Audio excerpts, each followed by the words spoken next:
श्री स्वामी समर्थ परब्रह्म ग्रंथाचा भाग 63वा। स्वामी समर्थ भविष्यात सहजी डोकावून पाहू शकतात याचा अनुभव गावकऱ्यांना अनेक वेळा आला होता। फक्त स्वामींच्या कृतीचे अर्थ त्या क्षणी कोणाच्याही लक्षात येत नव्हते। जेव्हा तशी घटना घडत होती तेव्हा मात्र स्वामींची कृती लक्षात येऊन प्रत्येकालाच अचंबा वाटत होते। चिंतोपंत टोळांच्या घरी स्वामी राहत असताना तेथे त्यांनी चमत्काराची खेळी सुरुवात केली होती। स्वामी गावाबाहेर जाऊन एरंडाची लाकडे आणत होते। त्या लाकडाची वीत लांबची तुकडे करून त्यात माती भरून मग दुसऱ्या लाकडांची माती वंचित टाकत होते। मग 5 आणि 7 तुकडे त्रिकोणकृतीत ज्याप्रमाणे पलटणीच्या लोक बंदुका लावून ठेवतात, लाकडाच्या रांगा लावून ठेवतात, त्याचप्रमाणे घोंगडीच्या दशा करून तशा एके ठिकाणी गाठून त्यांची रांग लावून ठेवीत असे। जवळजवळ 7 महिने स्वामींचा हा खेळ चालू होता। लोकांनी स्वामींच्या या कृतीचे आश्चर्य वाटले।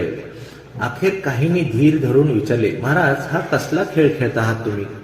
मी पलटणी तयार करतोय, स्वामी उत्तर देत होते। त्या उत्तराचा अर्थ कोणालाही कळाला नव्हता। पण पुढे 1857 ते 58 साली उत्तर हिंदुस्थानात पलटणी बदलून नानासाहेब पेशवे यांचे बंड झाले होते। तेव्हा स्वामींच्या कृतीचा अर्थ सर्वांना समजला होता आणि मोठे आश्चर्य वाटले होते। लोकांना प्रश्न पडला होता की स्वामींनी फक्त भविष्यात डोकावली होती की पलटणी तयार करून बंडास प्रवृत्त होण्यास नानासाहेबांना प्रेरणा दिली होती। 1857-58 साली बंडाचा काही दिवस धुमाकूळ माजला होता। ठिकठिकाणी धुमचक्री झाल्या होत्या। इंग्रजाविरुद्ध मोठ्या प्रमाणात उठाव झाला होता। पण अखेर इंग्रजांनी या बंडाचा बेमोड केला होता। या सुमारास अक्कलकोट स्वामी वेगळाच खेळ खेळू लागले होते। अक्कलकोटात लक्ष्मी नावाचा मोठा तोफा होती। त्या तोफेचे स्वामी डोके खुपवून बसत होते। टोपेच्या तोंडात डोके खुपसून बसणाऱ्या स्वामींना पाहून लोक बुचकळ्यात पडत होते। स्वामींच्या कृतीचा अर्थ लोकांना लक्षात येत नव्हता। कित्येक दिवस असा उपक्रम चालू होता।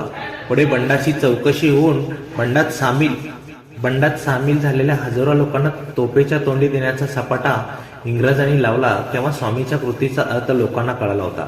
या बंडात अनेक राजांचा संशय घेऊन त्यांची चौकशी झाली आणि कारवाई झाली होती। यानंतरची कथा पुढच्या भागात।